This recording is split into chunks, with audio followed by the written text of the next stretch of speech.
ಮಾಲೂರ್ ಅವರಿಗೆ ಸರ್ವರಿಗೂ ಶರಣು ಶರಣಾರ್ಥಿಗಳು. ಬಂಧುಗಳೇ, ಇವತ್ತ ನಾವು 15 ದಿವಸದಿಂದ ಬಸವ ಕಲ್ಯಾಣದಲ್ಲಿ ಇದ್ದೀವಿ. ಆ ಬಸವ ಕಲ್ಯಾಣದಲ್ಲಿ 29, 30 ಅನುಭವ ಮಂಟಪ ಉತ್ಸವ ಇದೆ. ಆ ನಿಮಿತ್ತ ಈಗಾಗಲೇ ಅನೇಕ ಕಾರ್ಯಕ್ರಮ ಅಲ್ಲಿ ಆರಂಭ ಆಗಿದೆ. 17ನೇ ತಾರೀಕಿನಿಂದ ಪ್ರವಚನ ಪ್ರಾರಂಭ ಆಗಿದೆ. ಅಲ್ಲಿ ಪ್ರತಿನಿತ್ಯ ಸಾಯಂಕಾಲ ಪ್ರವಚನ ಪ್ರಾರಂಭ ಆಗಿದೆ. ಆ ನಂತರ 17ನೇ ತಾರೀಕಿನಿಂದ ಮುಂಜಾನೆ ಯೋಗ ನಡೆಸ್ಕೊಡ್ತಾ ಇದ್ದಾರೆ. ಆ ನಂತರ ಈಗ ಯೋಗ ಮಂಗಲಾಗಿ ನಿನ್ನೆಯಿಂದ ಇವತ್ತಿನಿಂದ ವಚನ ಪಾರಾಯಣ ಪ್ರಾರಂಭ ಆಗ್ಯದ.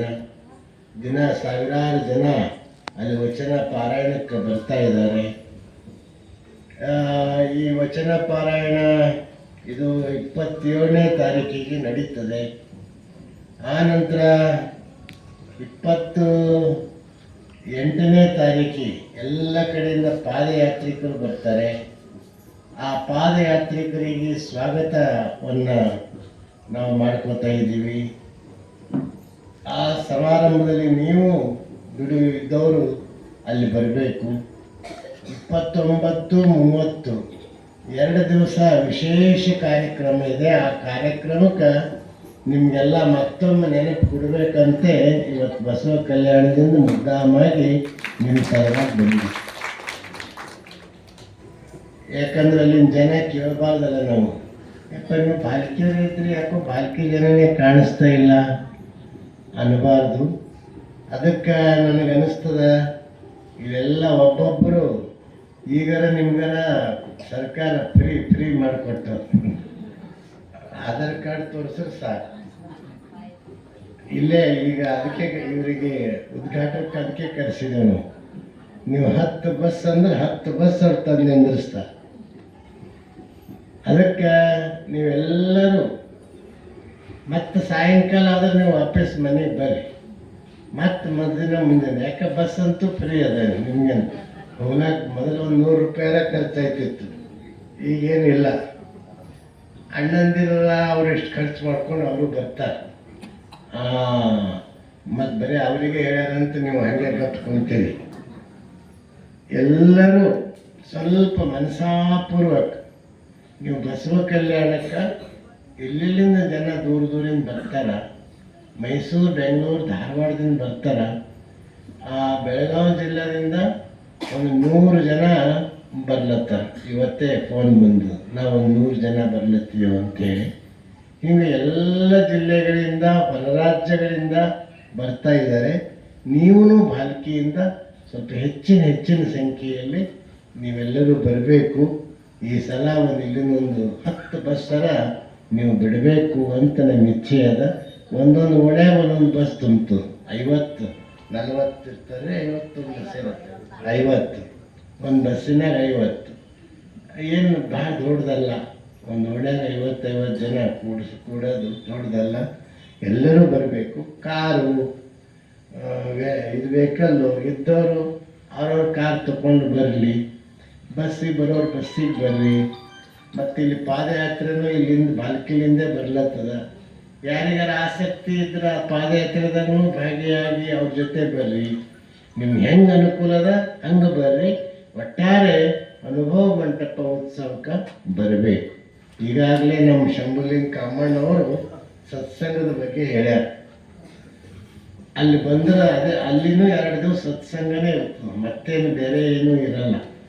ಅದಕ್ಕೆ ಅಲ್ಲಿ ದೊಡ್ಡ ಮಹಾತ್ಮರೆಲ್ಲ ಬರ್ತಾರೆ. ಅವರಿಗೆ ನೋಡಿದ್ರೆ ನಮ್ಮ ಕಣ್ಣು, ನಮ್ಮ ಮನಸ್ಸು, ನಮ್ಮ ಭಾವ ಅದು ಶುದ್ಧ ಆಗ್ತದೆ. ದೂರದಿಂದ ಗುರುಗಳೆಲ್ಲ ಬರ್ತಾರೆ.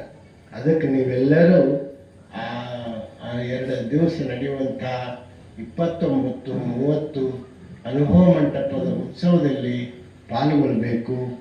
ಆ ಶರಣರ ಸ್ಥಳನೇ ಅದಕ್ಕೆ ಅಕ್ಕ ಮಹಾದೇವಿ ಹೇಳ್ತಾರೆ, ಅಯ್ಯ ನಿಮ್ಮ ಶರಣರು ಮೆಟ್ಟಿದ ಧರೆ ಅದು ಪಾವನ. ಅಯ್ಯ ನಿಮ್ಮ ಶರಣರು ನಿಂದುದ್ದೇ ನಿಜ ನಿವಾಸ ಅಂತ ಹೇಳ್ತಾರೆ. ಎಲ್ಲಿ ಶರಣರು ಮೆಟ್ಟು ಹೋಗಿರ್ತಾರ, ಎಲ್ಲಿ ಶರಣರು ಓಡಾಡಿರ್ತಾರ, ಅದು ನಮ್ಗೆ ದೈವಿ ಶಕ್ತಿ ಇರ್ತದೆ. ಅಲ್ಲೊಂದು ಶಕ್ತಿ ಇರ್ತದೆ, ಅಲ್ಲೊಂದು ದೈವಿ ಪ್ರಭಾವಳಿ ಇರ್ತದೆ.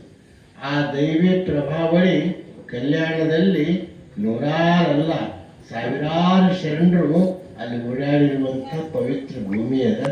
ಆ ಪವಿತ್ರ ಭೂಮಿಯಲ್ಲಿ ಬಂದು ಕುಂತು ಅಲ್ಲೊಂದಿಷ್ಟು ಲಿಂಗ ಪೂಜೆ ಮಾಡಿಕೊಂಡು ಮಹಾತ್ಮರ ಮಾತುಗಳನ್ನು ಕೇಳಿ ಬಂದ್ರೆ ಅದು ಒಳ್ಳೆಯದಾಗ್ತದೆ. ಅದಕ್ಕೆ ತಾವೆಲ್ಲ ಹೆಚ್ಚಿನ ಸಂಖ್ಯೆಯಲ್ಲಿ ಬರಬೇಕು ಅನ್ನುವಂಥ ಮಾತನ್ನು ಈ ಸಂದರ್ಭದಲ್ಲಿ ಹೇಳಿ, ಇನ್ನು ಇವತ್ತು ಈ 317ನೆಯ ಮಾಸಿಕ ಶರಣ ಸಂಗಮ ಇದು. ಅಂದ್ರೆ ನಾವು ಇದು ಪ್ರಾರಂಭ ಮಾಡಿ 317 ತಿಂಗಳಾಯಿತು. ಹಾಂ, 25 ವರ್ಷ ಮೇಲಾಯ್ತು ಅಂತ ಲೆಕ್ಕ ಮಾಡ್ಲತ್ತಾರ ಅವರು. ಇರಲಿ, ಎಷ್ಟೇ ವರ್ಷ, 25 ವರ್ಷ ಆಯ್ತು. 25 ವರ್ಷಗಳಿಂದ ನೀವು ಪ್ರತಿ ತಿಂಗಳ ಕೇಳ್ತಾ ಬರ್ತಾ ಇದ್ದೀವಿ. ಯಾಕೆ ನಾವು ಇಷ್ಟೆಲ್ಲ ಕಾರ್ಯದ ಮಧ್ಯೆ ಇದು ಶರಣ ಸಂಗಮ ಯಾಕೆ ಇಟ್ಟೀವಿ? ಇದ್ರ ಉದ್ದೇಶ ಏನು? ನಮ್ಮ ಮನಸ್ಸು ಹೆಂಗಿರ್ತದಂದ್ರೆ ಮೇಲ ಮೇಲ ಮೇಲ ಮೇಲ ಕೆಳಮುಖ ಹರಿತಿರ್ತದೆ. ಇದು ನಿತ್ಯ ನಮ್ಮ ಮನಸ್ಸು ಕೆಳಮುಖ ಹರಿತಿರ್ತದೆ. ಯಾವಾಗಲೂ ಕೆಟ್ಟದ ಕಡೆ ಬಯಸ್ತಿರ್ತದೆ. ಅವಾಗ ಅವಾಗ ಅವಾಗ ಅವಾಗ ಒಳ್ಳೆಯ ಮಾತು ಕೇಳಿದ್ರೆ ಈ ಮನಸ್ಸು ಚಂದ ಇರ್ತದೆ. ಯಾವಾಗಾರ ಒಮ್ಮೆ 10 ವರ್ಷಗೊಮ್ಮೆ ಕೇಳಿದ್ರೆ ಅದು ಮನಸ್ಸು ಸರಿ ಉಳಿಯಲ್ಲ. ಇದಕ್ಕೇನು ಬೇಕು? ಅದಕ್ಕೆ ಶರಣರು ಏನು ಮಾಡಿದ್ರು?